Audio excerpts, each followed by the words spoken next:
जय श्री श्याम। बोलो कार्तिक के ठाकुर महाराज की जय।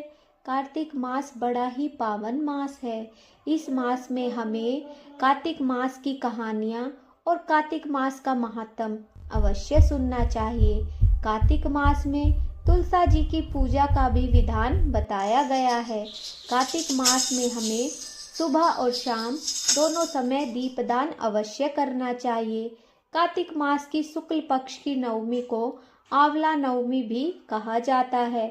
इस दिन आंवला वृक्ष की पूजा की जाती है और आंवला नवमी की कथा कही जाती है।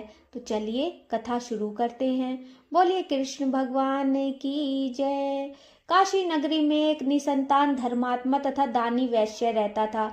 एक दिन वैश्य की पत्नी से एक पड़ोसन बोली, यदि तुम किसी पराये लड़के की बलि भैरव के नाम से चढ़ा दो तो तुम्हें पुत्र प्राप्त हो जाएगा। यह बात जानकर वैश्य की पत्नी ने अपने पति से कहा। पति ने यह बात सुनकर साफ इनकार कर दिया। फिर भी पत्नी मौके की तलाश में लगी रहती। एक दिन एक कन्या को उसने कुएं में गिराकर भैरव देवता के नाम पर बलि दे दी। इस हत्या का परिणाम विपरीत हुआ। उस औरत के सारे बदन पर कोढ़ हो गया। लड़की की प्रेतात्मा उसे सताने लगी।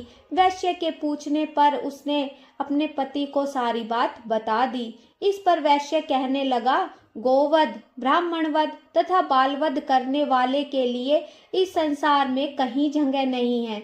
इसलिए तू गंगा तट पर जाकर भगवान का भजन कर और गंगा में स्नान कर, तभी तू इस कष्ट से छुटकारा पा सकती है। वैश्य पत्नी गंगा किनारे रहने लगी। कुछ दिन बाद गंगा माता वृद्धा का वेश धारण कर उसके पास आई और बोली, तू मथुरा जाकर कार्तिका नवमी का व्रत तथा आंवला वृक्ष की परिक्रमा कर तथा उसका पूजन कर। यह व्रत करने से तेरा यह कोढ़ दूर हो जाएगा। वृद्धा की बात मानकर वैश्य पत्नी से आज्ञा लेकर मथुरा जाकर विधि पूर्वक आंवला का व्रत करने लगी। ऐसा करने से वह भगवान की कृपा से दिव्य शरीर वाली हो गई तथा उसे पुत्र की भी प्राप्ति हुई। बोलो कृष्ण भगवान की जय। कार्तिक मास की आंवला नवमी के दिन व्रत और पूजन करने से विष्णु जी की कृपा हम पर बनी रहती है। आंवला नवमी को आंवला के पेड़ के नीचे ब्राह्मणों को भोजन कराने से लक्ष्मी जी की कृपा हम पर बनी रहती है और हमारे घर में सुख समृद्धि का वास होता है। बोलिए कृष्ण भगवान की जय, विष्णु भगवान की जय।